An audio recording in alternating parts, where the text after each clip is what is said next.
Je m'appelle Jim Al-Khalili et je suis professeur de physique à l'université du Surrey en Angleterre. Depuis toujours, les secrets des atomes et de leurs noyaux sont au cœur de mes travaux de recherche. Mais il y a autre chose que vous devez savoir sur moi.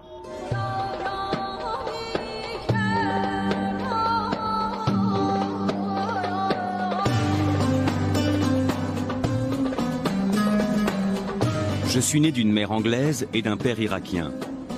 J'ai d'abord grandi à Bagdad, avant de quitter l'Irak avec ma famille lorsque Saddam Hussein a pris le pouvoir à la fin des années 70. À cette époque, j'étais déjà passionné de science. Et plus j'avançais dans mes études, plus j'avais l'impression de me reconnaître dans la tradition scientifique occidentale, celle de Newton et d'Einstein. Pourtant, au fond de moi, je ne pouvais m'empêcher de penser que j'occultais toute une partie de mon propre héritage scientifique.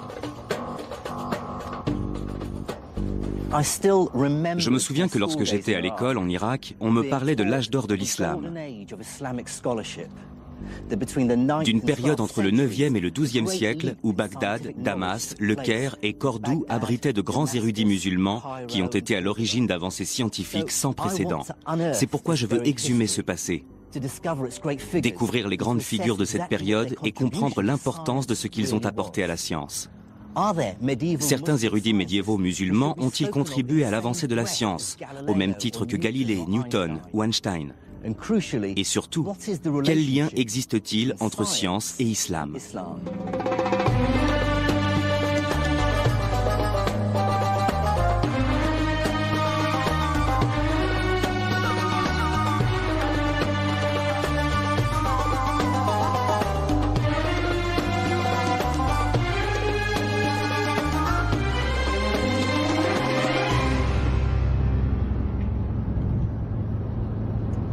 Pour découvrir et retracer l'histoire de l'évolution des sciences dans le monde musulman médiéval, je vais parcourir la Syrie, l'Iran et l'Afrique du Nord.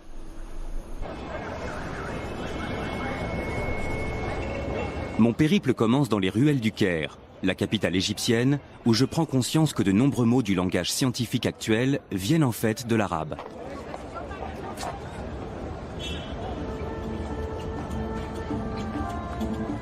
Les mots comme algèbre, algorithme ou alcali sont indéniablement des mots d'origine arabe. Or, ils constituent les fondements de notre science actuelle.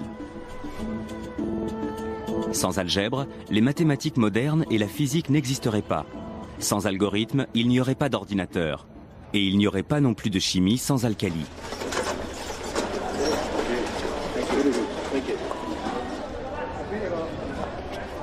Pourtant, aujourd'hui, peu de gens en Occident, y compris parmi les scientifiques, savent que ces mots sont nés à l'époque de l'islam médiéval.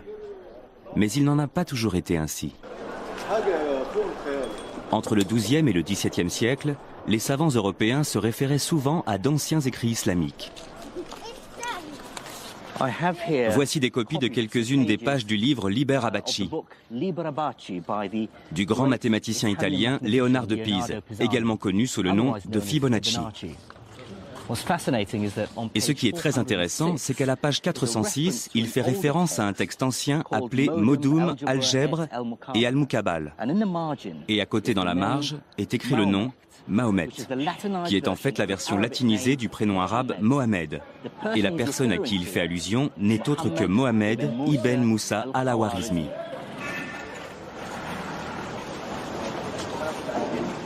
En fait, dans de nombreux domaines comme la cartographie, l'optique ou la médecine, il n'est pas rare de voir apparaître des noms arabes comme celui-ci dans les textes européens du Moyen-Âge.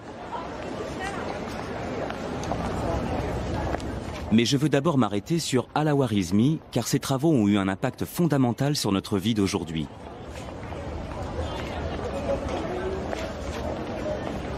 C'est en effet grâce à lui que les savants européens ont compris qu'une pratique de l'arithmétique essentiellement basée sur les chiffres romains ne mènerait à rien.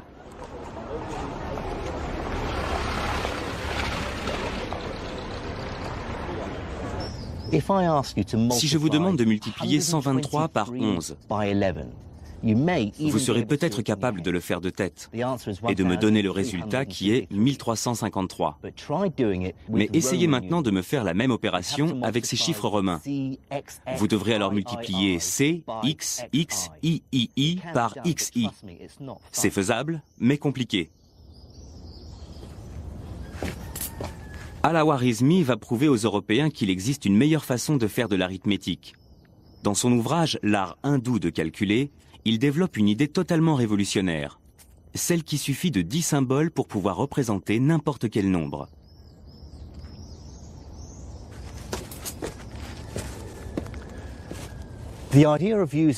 Cette idée de n'utiliser que 10 symboles, les chiffres allant de 1 à 9 plus le symbole 0 pour représenter tous les nombres de 0 à l'infini, a d'abord été développée par des mathématiciens indiens aux environs du VIe siècle. Et personne ne peut nier que cette découverte fut d'une importance capitale. Je vais vous montrer. Voici la numération indo-arabe.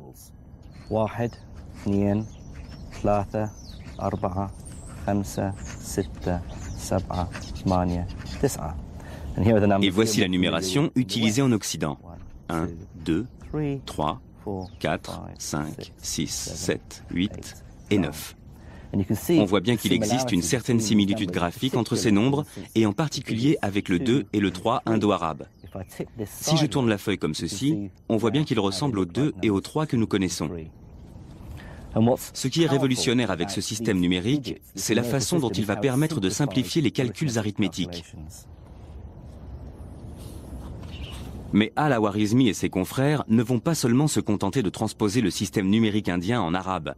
Ils vont aussi inventer la virgule décimale. Ce texte, écrit un siècle après celui de Al-Khwarizmi, est l'œuvre d'un homme connu sous le nom de Al-Uqlidisi. Dans cet ouvrage, il explique comment ce même système décimal peut être développé pour représenter non seulement des nombres entiers, mais aussi des fractions, c'est-à-dire le nombre infini de possibilités qui existent entre chaque nombre entier. Cette copie du manuscrit de Al-Uqlidisi montre comment il utilise pour la première fois la virgule décimale. Elle est symbolisée par un tiret. On lit ici les chiffres 1, 7, 9, 6, 8, et on voit un petit tiret au-dessus du 9 qui indique la séparation décimale. Le concept de virgule décimale nous est aujourd'hui si familier qu'il est difficile d'imaginer comment nos ancêtres ont pu s'en passer. Comme toutes les grandes découvertes scientifiques, elle nous semble évidente a posteriori.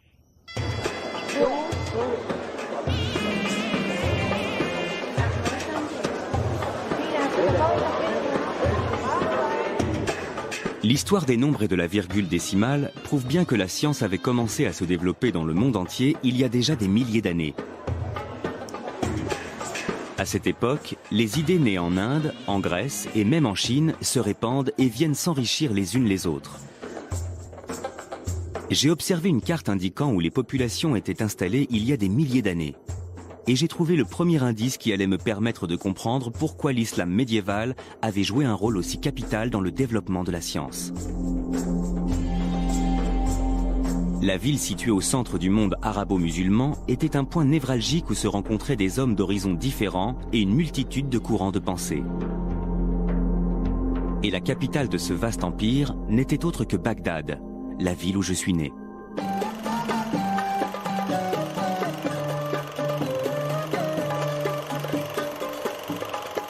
Les événements qui la secouent actuellement m'empêchent d'y retourner. Mais il me reste néanmoins les vieux films des années 60 de mon cousin Faris. La Bagdad de l'époque était bien différente de celle d'aujourd'hui et de ses attentats sanglants. Il n'empêche que j'ai grandi avec la fierté d'être né dans l'une des plus grandes villes de l'âge d'or islamique. Bagdad est fondée en 762 avant Jésus-Christ par le calife Al-Mansour. Son objectif est de faire de la cité la grande capitale d'un nouvel empire unifié par l'islam, la nouvelle religion de l'époque. Les califes abbassides estimaient avoir un pouvoir légitime.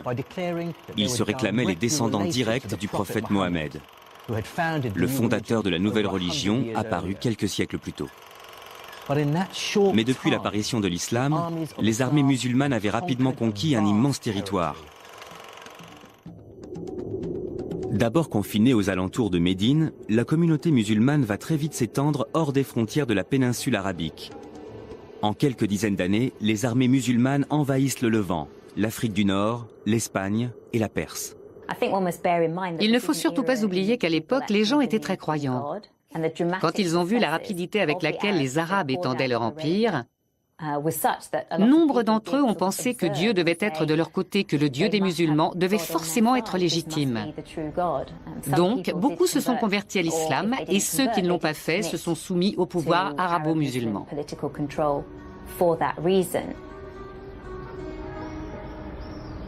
Au début du 8e siècle, les califes musulmans sont à la tête d'un vaste territoire. Et comme tous les grands empereurs tels que César ou Napoléon, ils vont rapidement comprendre que le développement du savoir scientifique leur permettra d'asseoir leur pouvoir politique.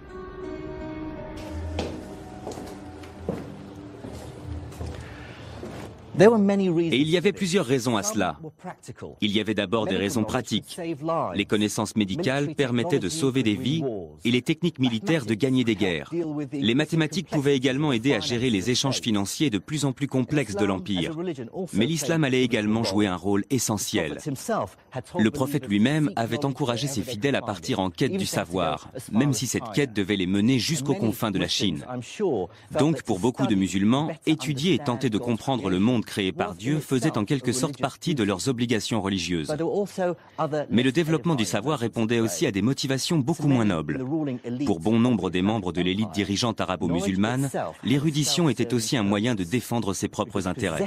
Détenir le savoir était la preuve de la supériorité du nouvel empire sur le reste du monde.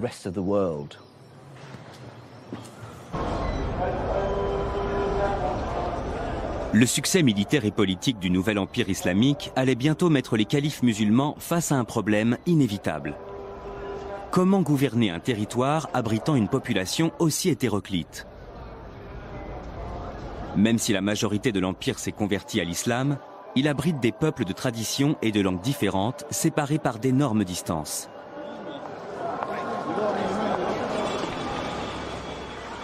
Au début du 8e siècle après Jésus-Christ, le calife Abdul Malik doit trouver un moyen de mettre un terme à la disparité linguistique de son empire.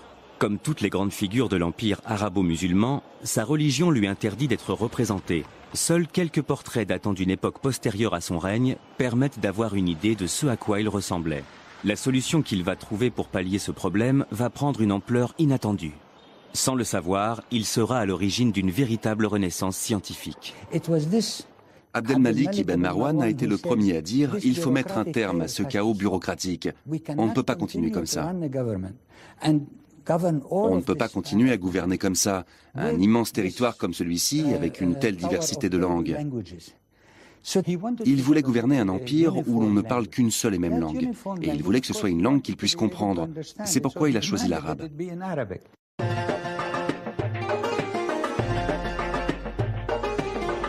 Mais le choix de l'arabe comme langue officielle de l'Empire a bien plus qu'un simple côté pratique pour l'administration.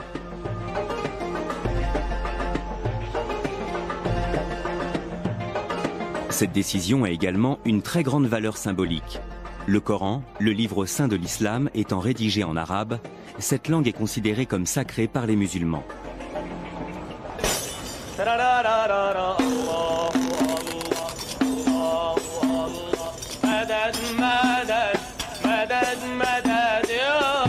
L'arabe coranique revêt un caractère si sacré que son texte est le même depuis plus de 1400 ans.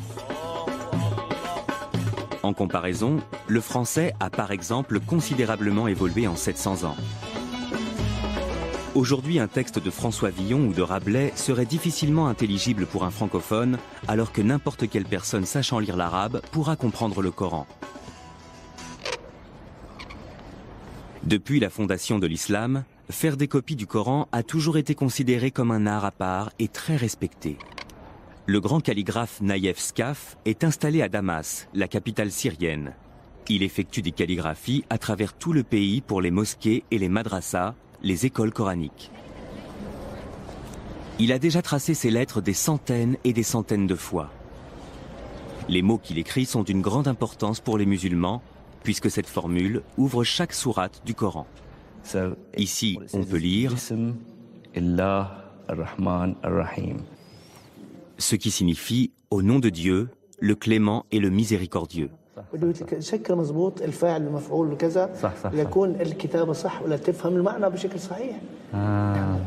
Il dit que toute la complexité de la calligraphie arabe s'est imposée à eux avec l'expansion de l'islam.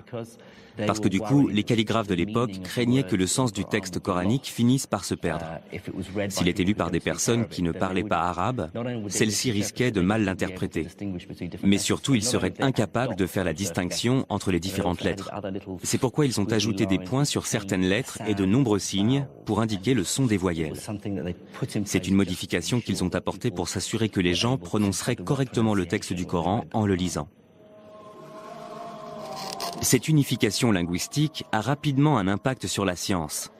Les érudits issus des différents pays de l'Empire qui autrefois n'avaient aucun moyen de communiquer peuvent désormais le faire grâce à une langue commune. Et cette langue a justement la particularité de ne prêter à aucune ambiguïté et d'être très précise. Autrement dit, elle est idéale pour favoriser le développement du langage technique et scientifique. Cette unification va permettre l'apparition d'une vaste communauté intellectuelle, où tout un tas d'érudits issus d'horizons complètement différents vont pouvoir engager le dialogue, comparer leurs savoirs, débattre et confronter leurs connaissances, souvent même de façon très véhémente.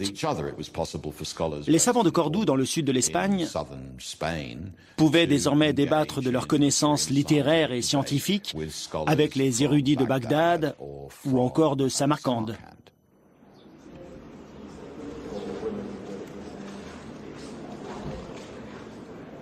Mais les érudits ne sont pas uniquement motivés par leur seul amour du savoir. La perspective de pouvoir s'enrichir va également les pousser à approfondir leurs connaissances.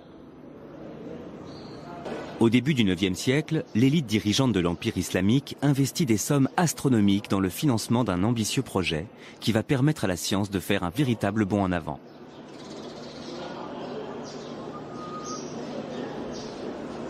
L'objectif est de fouiller les bibliothèques du monde entier à la recherche de manuscrits scientifiques et philosophiques. En grec, syriaque ou sanskrit, pour ensuite les traduire en arabe. Une initiative connue dans l'histoire sous le nom de mouvement de traduction.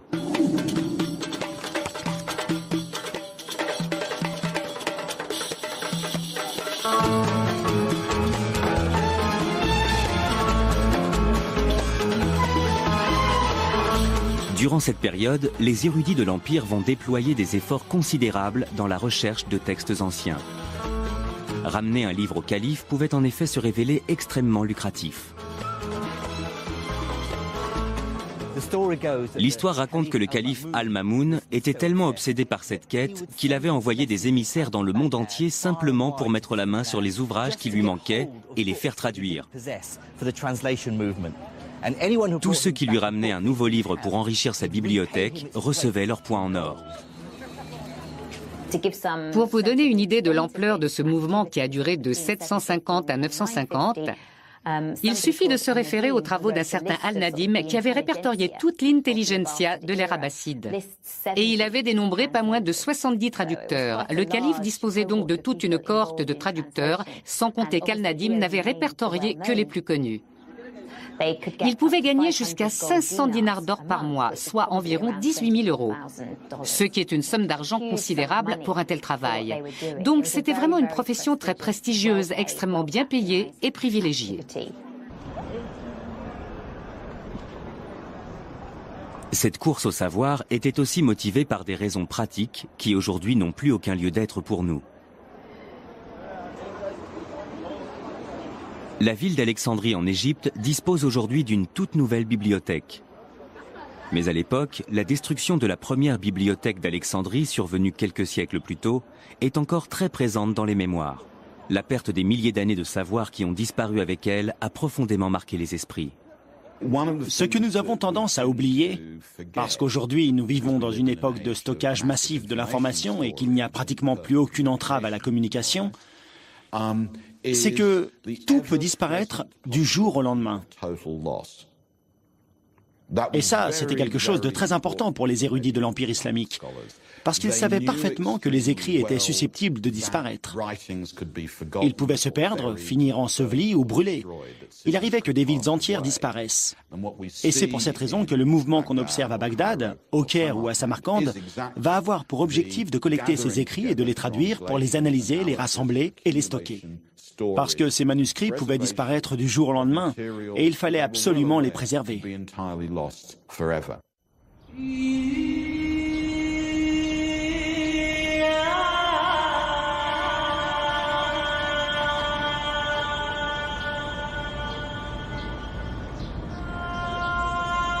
S'il y a bien un savoir que tout le monde a intérêt à voir se développer dans le royaume, c'est la médecine.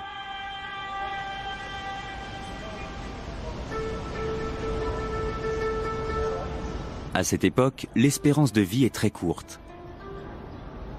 Les textes anciens prouvent que ce que nous considérons aujourd'hui comme des infections relativement bénignes se révélaient mortelles à cette époque. Face à la maladie, Dieu n'est pas seulement une source de réconfort pour les croyants. Les enseignements religieux servent aussi à rappeler qu'il ne faut jamais abandonner. Dans les hadiths, le recueil des paroles du prophète, Mohammed dit «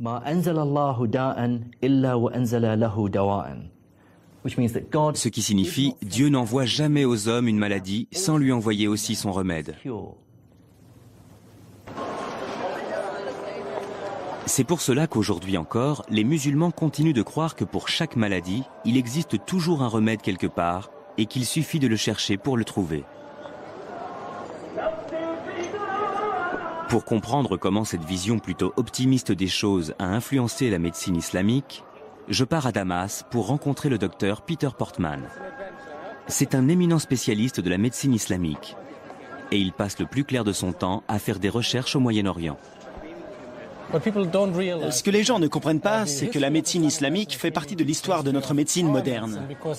La médecine universitaire, qui était enseignée chez nous jusqu'au XIXe siècle, était très largement basée sur le travail des médecins de l'Empire islamique.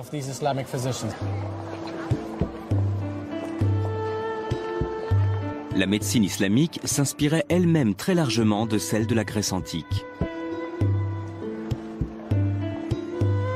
Le premier et le plus important ouvrage médical traduit en arabe est un manuscrit datant du IIIe siècle, écrit par un médecin grec, Galien.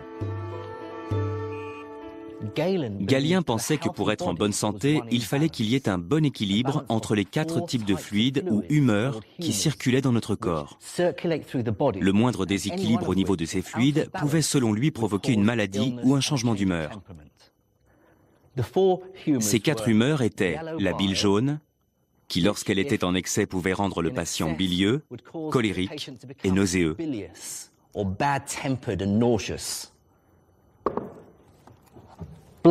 Le sang, qui en trop grande quantité dans l'organisme pouvait transformer le patient en quelqu'un de sanguin, chaleureux et rouge.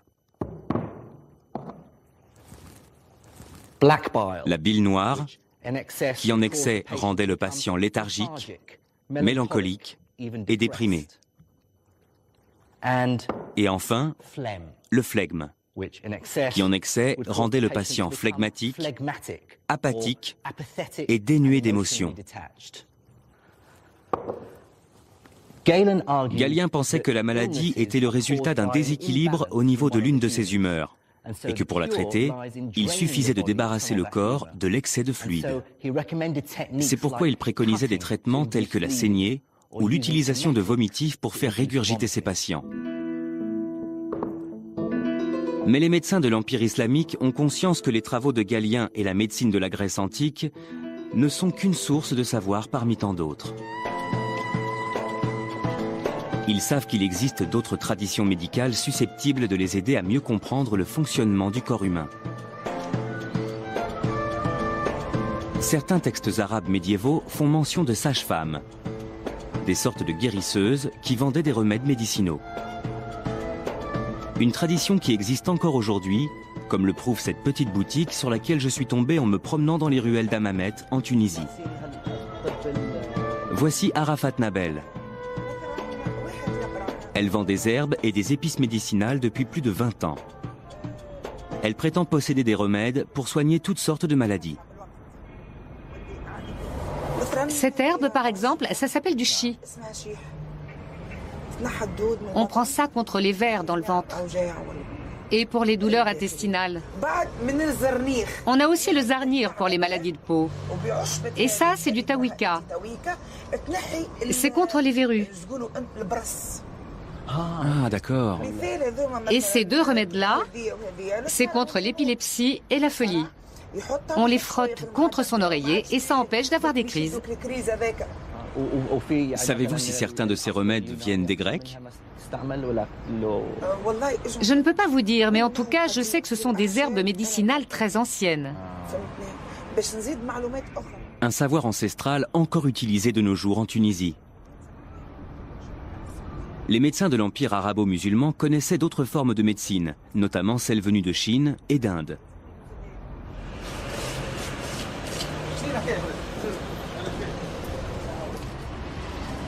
Mais une autre partie de leur savoir leur venait également de leur propre religion, l'islam, et s'inspirait des préceptes du Coran ou des hadiths, le recueil relatant les paroles et les actes du prophète. Dans une librairie de monastir, en Tunisie, j'ai trouvé un exemplaire d'un livre très connu que l'on peut se procurer encore aujourd'hui sans aucune difficulté dans tout le monde musulman. Ce livre s'appelle « La médecine du prophète ». C'est un livre très ancien puisque son auteur est né entre 691 et 751 du calendrier musulman, ce qui correspond pour nous au XIVe siècle. Voici un passage très intéressant sur la peste. Ce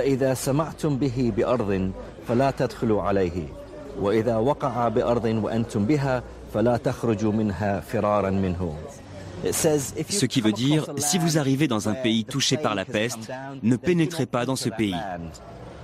Et si c'est votre pays qui est touché par la peste, alors n'essayez pas de quitter vos maisons pour lui échapper. Ce sont des conseils pleins de bon sens. Et là, il y a aussi un autre passage très amusant, au sujet de l'épilepsie. Il est écrit que les Grecs, dont Galien, pensaient que l'épilepsie était une maladie du cerveau. Mais à l'époque, ils ignoraient les véritables causes de cette maladie. Ils pensaient que les épileptiques étaient possédés par un esprit maléfique et le seul remède contre l'épilepsie était l'exorcisme. Un point de vue pas vraiment scientifique. Même si l'islam n'a finalement pas apporté grand-chose d'un point de vue strictement médical, il a énormément apporté à la médecine d'un point de vue philosophique.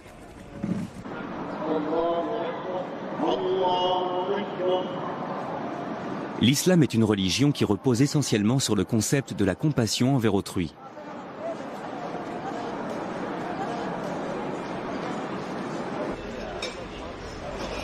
Le docteur Portman s'apprête justement à me faire découvrir l'un des aspects concrets de cette compassion prônée par l'islam. Voici l'ancien hôpital Nour al-Din de Damas.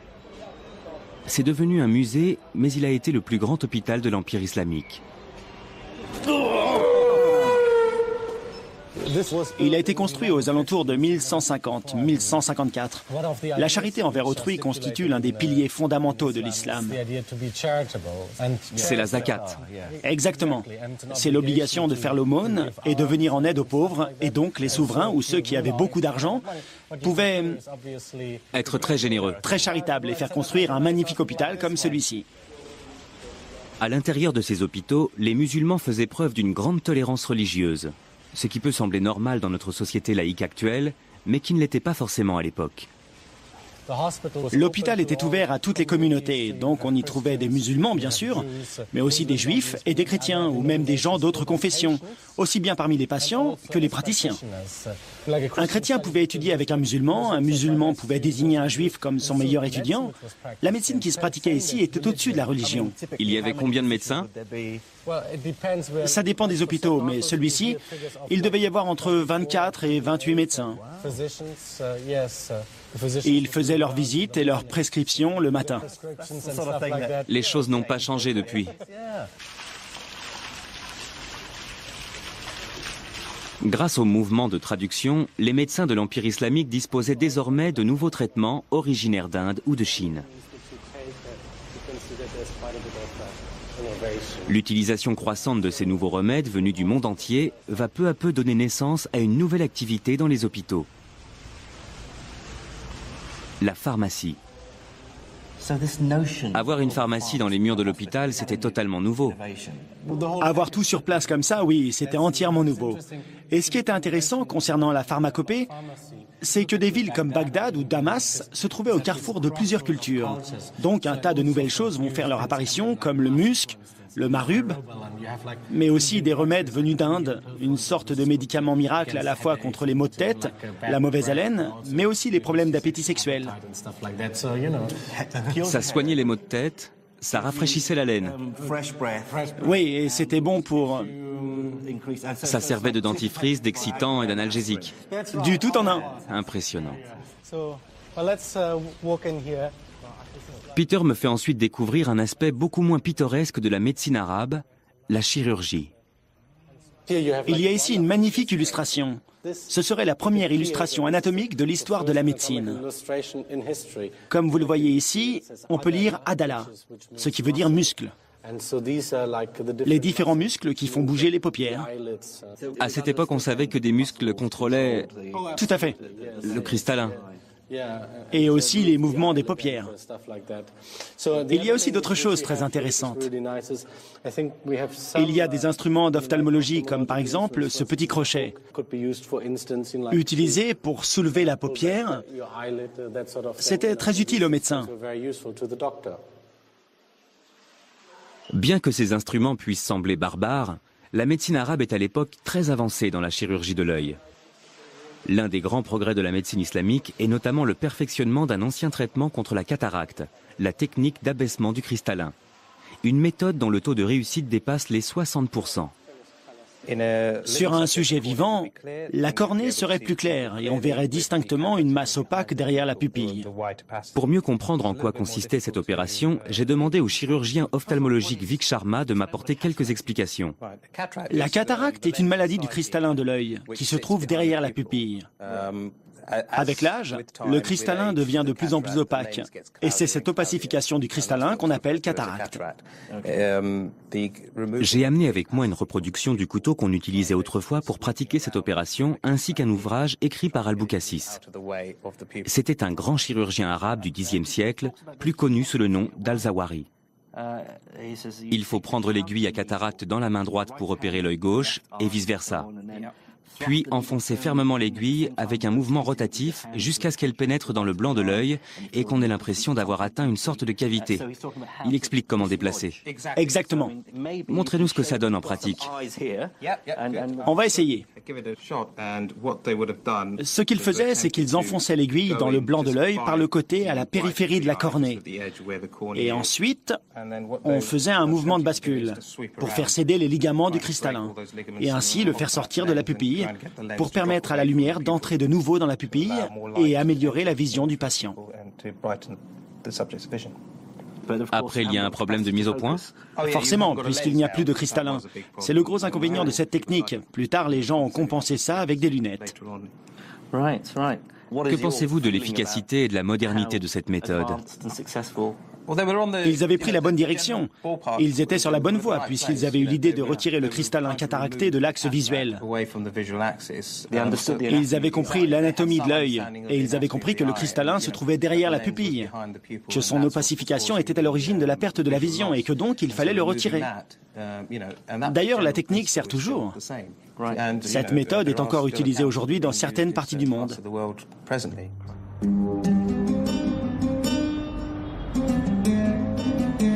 Avoir un regard rétrospectif sur la médecine arabe à la lumière de nos connaissances scientifiques actuelles se révèle finalement assez frustrant. Certaines croyances scientifiques de l'époque étaient totalement absurdes. Mais d'un autre côté, les érudits musulmans avaient une approche scientifique à la fois logique et systématique, ce qui était totalement remarquable pour l'époque et prouve bien qu'ils étaient en avance sur leur temps.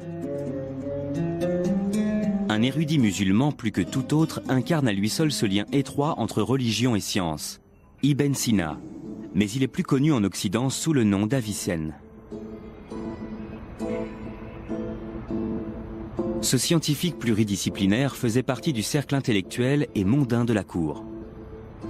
En 1025, il écrit une encyclopédie intitulée Al-Qanun fil Tibb, le canon de la médecine. Dans cet ouvrage, Avicenne reprend et développe toutes les connaissances de ses prédécesseurs, de la Grèce antique, en passant par l'Inde. D'un point de vue historique, quelle est la place de ce livre? C'est un ouvrage capital. Peu de textes ont eu une telle importance historique. C'est une encyclopédie qui va venir balayer tout le reste pour rapidement devenir un ouvrage de référence qui va supplanter bon nombre d'autres textes. Si bien que certains vont même s'en plaindre en disant « il est tellement bien organisé et tellement accessible » que plus personne ne lit les textes grecs ou leurs traductions. Voici le premier livre, la première partie qu'on appelle Al-Kulliyat. Ce sont les principes généraux, ça traite du fonctionnement du corps humain et des maladies en général. Le deuxième livre détaille toutes les maladies, de la tête aux pieds. Il décrit toutes les maladies de haut en bas. Il commence avec les pathologies de la tête, puis il descend progressivement avec les maladies des yeux, des oreilles, du nez, de la bouche, et ainsi de suite pour finir avec tout ce qui touche les organes sexuels. À première vue, l'objectif des 3 volumes de cette encyclopédie médicale est très ambitieux. Avicenne tente de répertorier les éléments de diagnostic et les traitements pour des maladies aussi diverses que la dépression, la méningite ou la petite vérole. On trouve également des chapitres très détaillés traitant de maux beaucoup plus bénins. Par exemple, ici, il parle des maux de tête. Les différents maux de tête. Oui.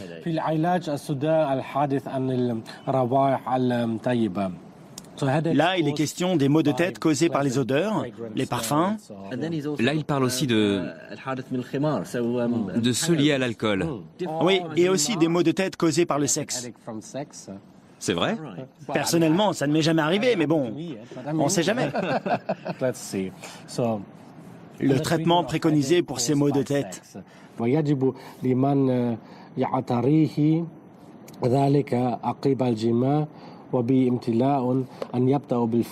Ce qui veut dire, si quelqu'un souffre de maux de tête, après avoir eu des relations sexuelles, et qu'il ressent une sensation de satiété sexuelle, c'est-à-dire qu'il a en quelque sorte abusé du sexe, il faut en premier ressort pratiquer une phlébotomie, c'est-à-dire une saignée, et ensuite une purge.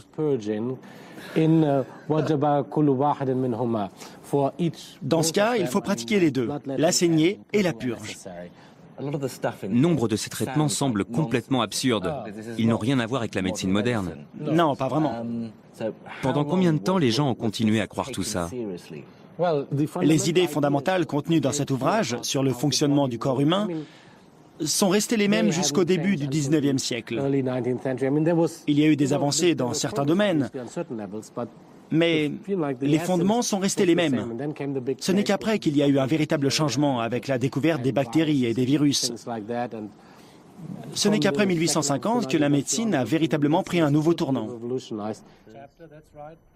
Le canon de la médecine d'Avicenne marque néanmoins une étape fondamentale dans l'histoire de la médecine. Même si la majeure partie des connaissances médicales regroupées dans cette encyclopédie sont totalement fausses, c'est le premier ouvrage à répertorier toutes les connaissances de l'époque pour les rassembler et les organiser en un seul et même recueil. Le canon d'Avicenne était donc une base de référence que les générations futures n'auraient plus qu'à réécrire.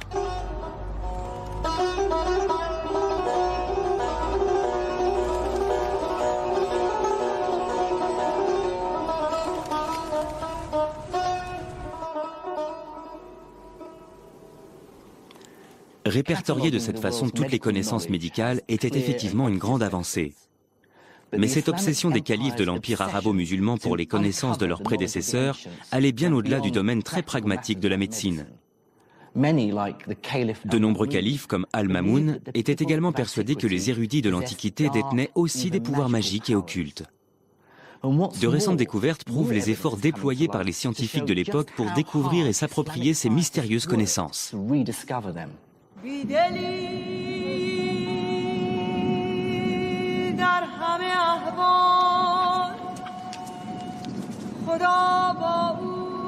Pour retrouver leurs traces, je dois me rendre dans les dunes arides du désert du Sahara en Égypte.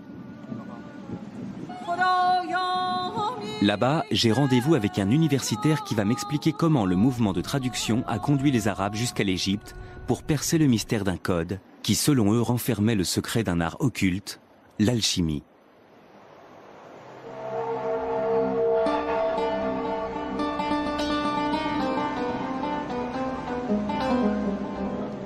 Nous sommes à Saqqara, une ancienne nécropole datant de l'époque pharaonique. Le site s'étend sur plus de 5 hectares et abrite toute une série de chambres funéraires et de pyramides à degrés dont la construction remonte à 3 millénaires avant Jésus-Christ. Ces pyramides font partie des constructions de pierre les plus vieilles du monde. Mon guide est l'archéologue Okasha Eldali. Et ce qu'il est sur le point de me révéler restera bel et bien la plus étonnante découverte de mon périple.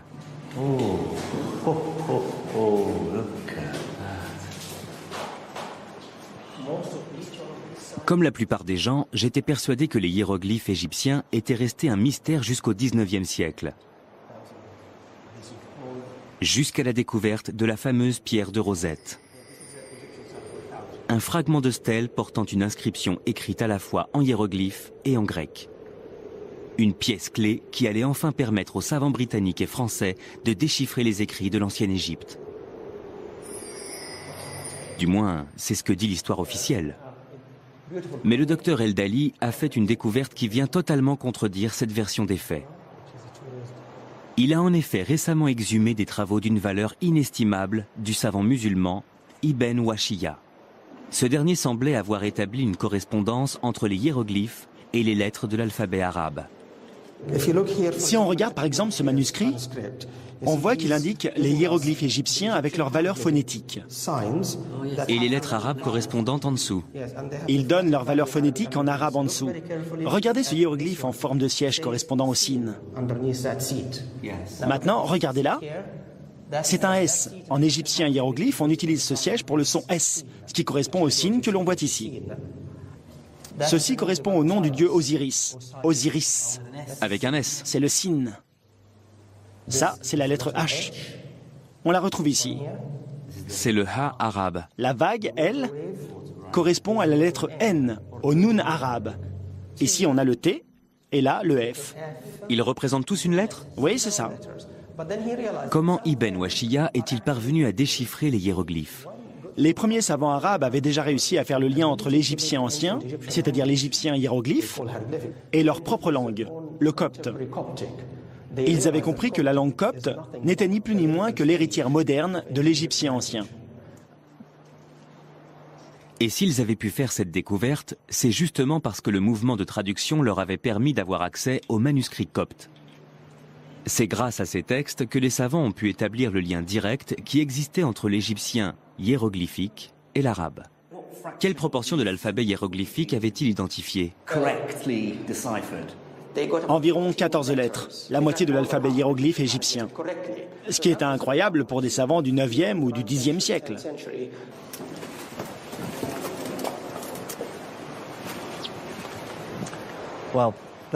C'est l'une des découvertes les plus incroyables que j'ai faites depuis le début de cette aventure.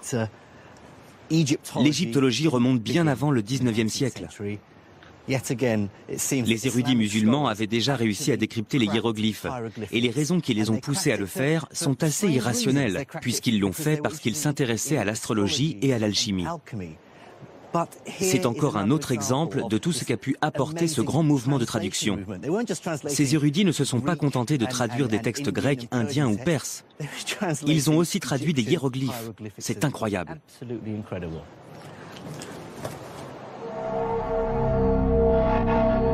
Malheureusement pour le calife Al-Mamoun, la traduction des hiéroglyphes n'a permis de révéler aucun des secrets de l'alchimie. Mais cette découverte prouve bien l'insatiable curiosité que les savants de l'époque nourrissaient pour le monde qui les entourait.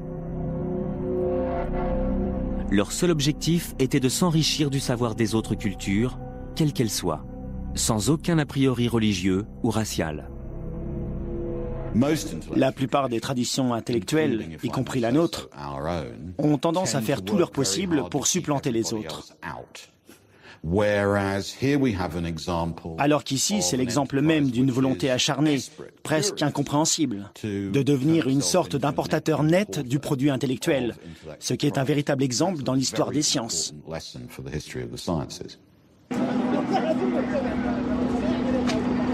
Je ne vais pas tarder à découvrir à quel point ce vaste mouvement de traduction a permis à la science de faire un véritable bond en avant. Car il ne faut pas oublier que cette formidable avancée n'a pas seulement été médicale et scientifique. Bagdad, la capitale de ce vaste et puissant empire, allait bientôt devenir une cité florissante et multiculturelle.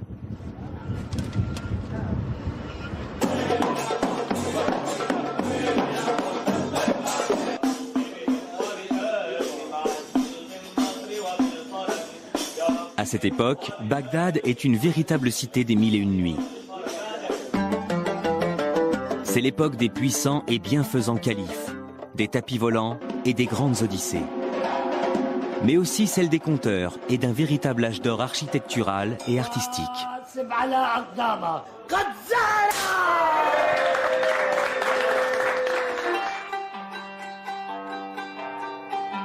Bagdad est une ville si animée et si rayonnante d'un point de vue culturel qu'un voyageur de l'époque l'a décrite en ces termes.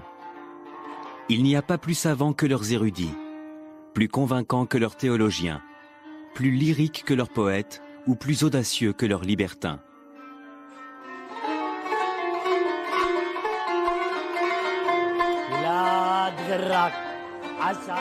L'empire arabo-musulman et sa capitale Bagdad abrite alors une civilisation au rayonnement culturel sans pareil.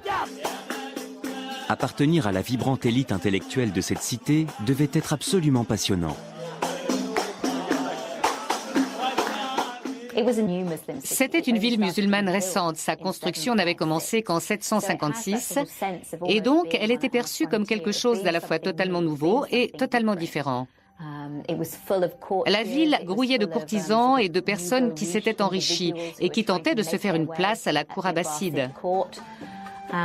C'était tout à fait le genre d'endroit où les esprits novateurs étaient valorisés et appréciés à leur juste valeur.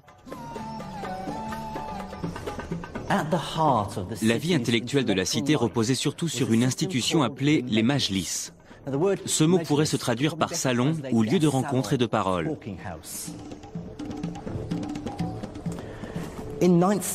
Dans la Bagdad du IXe siècle, l'élite de la ville, c'est-à-dire le calife, ses courtisans, les généraux et l'aristocratie organisaient des réunions.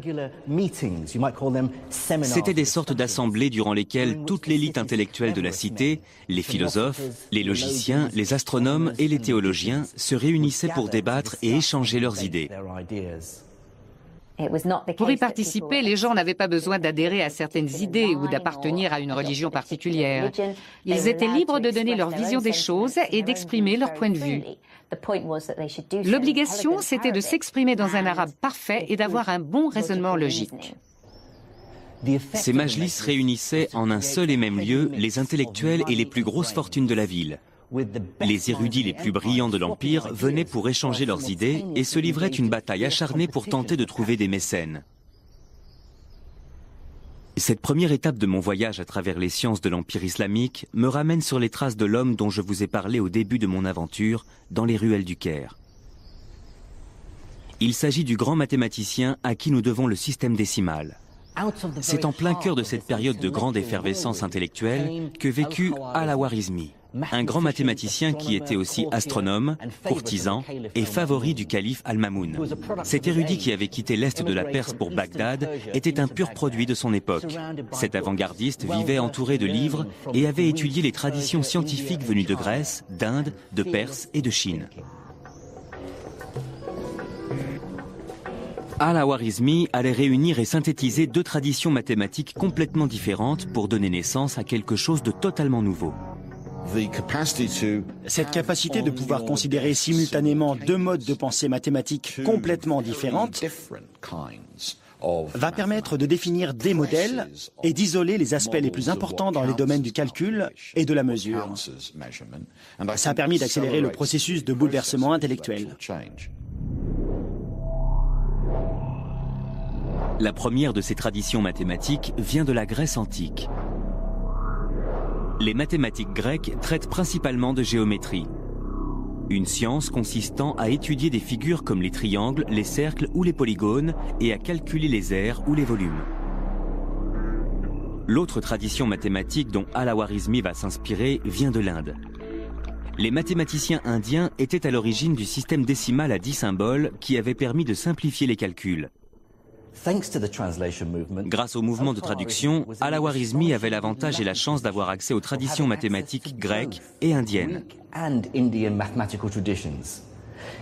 Il était désormais en mesure de combiner l'intuition géométrique avec la précision de l'arithmétique, les figures grecques avec les symboles indiens, pour donner naissance à une nouvelle forme de pensée mathématique plus connue aujourd'hui sous le nom d'algèbre.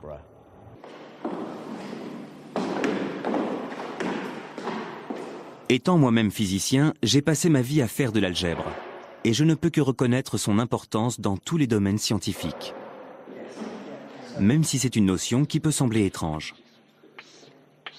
Je me souviens de ma perplexité la première fois que mon professeur a essayé de me faire faire des mathématiques en remplaçant les nombres par des symboles tels que X ou Y. C'est un concept extrêmement libérateur puisqu'il permet de pouvoir résoudre des problèmes sans avoir à s'empêtrer dans de fastidieux calculs numériques. Nous sommes en présence d'un manuscrit d'une valeur inestimable, intitulé Kitab Al-Khwarizmi, le livre d'Al-Khwarizmi. Le professeur Ian Stewart a passé presque toute sa vie à étudier l'algèbre. Ensemble, nous consultons une ancienne copie du livre où Al-Khwarizmi évoque pour la première fois la notion d'algèbre. Dans la marge, il indique bien le titre du livre, Al-Jibre ou Al-Muqabala. C'est la première fois que le mot algèbre est mentionné. Algèbre. C'est de là que vient le mot algèbre. Dès la première lecture, j'ai tout de suite noté qu'il disait « J'ai découvert que les gens ont besoin de 3 types de nombres. Les racines carrées, les carrés et les nombres. » Qu'est-ce qu'il introduit ? Il parle d'équations du second degré à une inconnue avec x et x au carré. C'est bien de l'algèbre. Il pose les bases d'une méthode pour résoudre des équations de façon algébrique. Pourtant, on connaissait déjà les équations quadratiques. On savait déjà résoudre ces équations à l'époque des Babyloniens, bien avant Al-Khwarizmi. Qu'y a-t-il de vraiment nouveau là-dedans ? La façon dont Al-Khwarizmi envisage les choses. Pour lui, la racine carrée et le carré sont des objets à part entière. Il ne les considère pas uniquement comme des nombres qu'il faut essayer de déterminer, mais comme des procédés qu'il faut appliquer.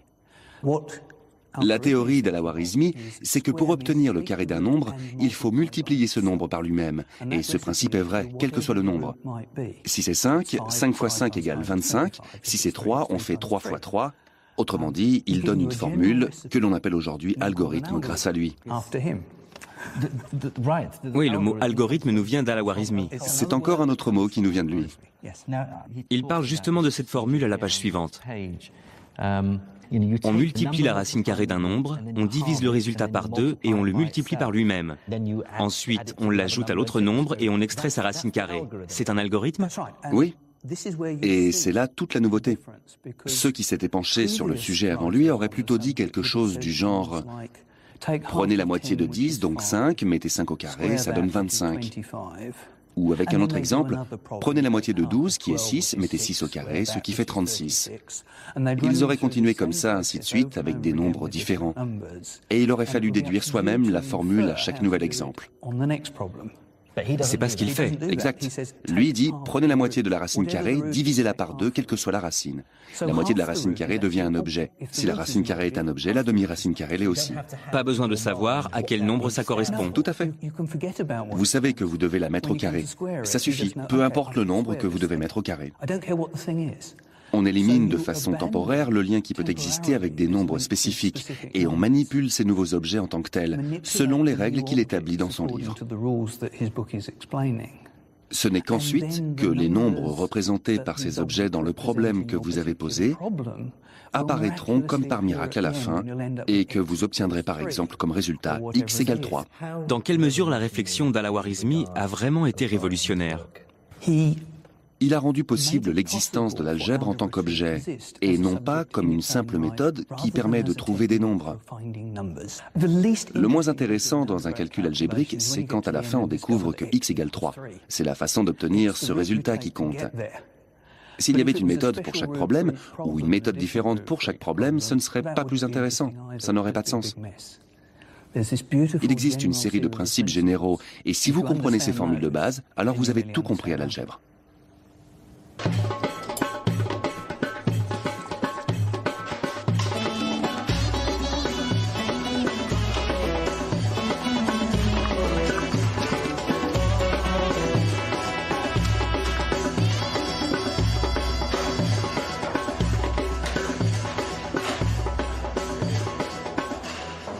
En quoi l'algèbre a-t-elle été vraiment importante dans l'évolution du monde? Elle a permis de résoudre toutes sortes de problèmes à travers les âges. Soit m, la masse d'un boulet de canon, et d, la distance qu'elle doit parcourir. Vous pouvez utiliser l'algèbre pour calculer le meilleur angle pour pointer le canon. Ces connaissances pouvaient permettre de gagner une guerre. Soit c, la vitesse de la lumière, et m, la variation de la masse d'un noyau d'atomes. Calculez ensuite l'énergie dégagée à l'aide de la formule algébrique suivante. E égale mc au carré. La maîtrise de cette formule confère un véritable pouvoir.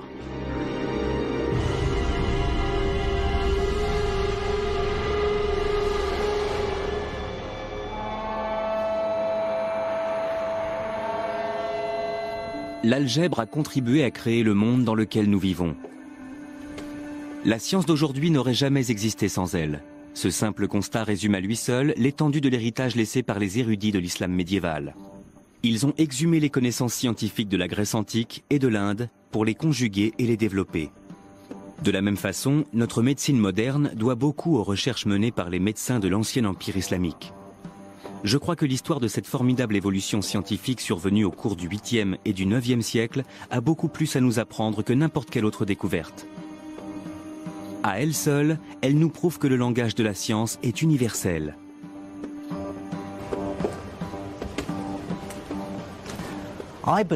La prouesse la plus remarquable des scientifiques de l'islam médiéval a d'abord été de prouver que la science n'était pas islamique, hindoue, hellénistique, juive, bouddhiste ou chrétienne. Elle ne peut se réclamer d'aucune culture. Avant l'islam, le savoir scientifique était dispersé de par le monde. Mais ces savants ont su rassembler les pièces de cet immense puzzle en assimilant des connaissances nées bien au-delà des frontières de leur empire. Cette immense synthèse du savoir n'a pas seulement donné naissance à une nouvelle science, elle a aussi permis de prouver que la science pouvait transcender les frontières et l'appartenance religieuse.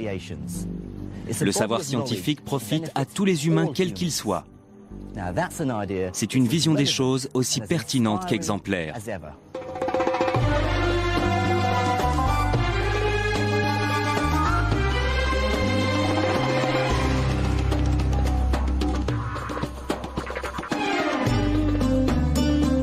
Dans la prochaine étape de mon voyage, je tenterai de comprendre comment l'Empire islamique a vu naître l'une des plus grandes découvertes de l'histoire. Je vous dévoilerai comment les mathématiques et l'expérimentation se sont rencontrées au cours de la révolution industrielle qu'a connue l'Empire islamique. Et je me rendrai au Caire où je découvrirai comment ces idées ont donné naissance au monde technologique et scientifique d'aujourd'hui.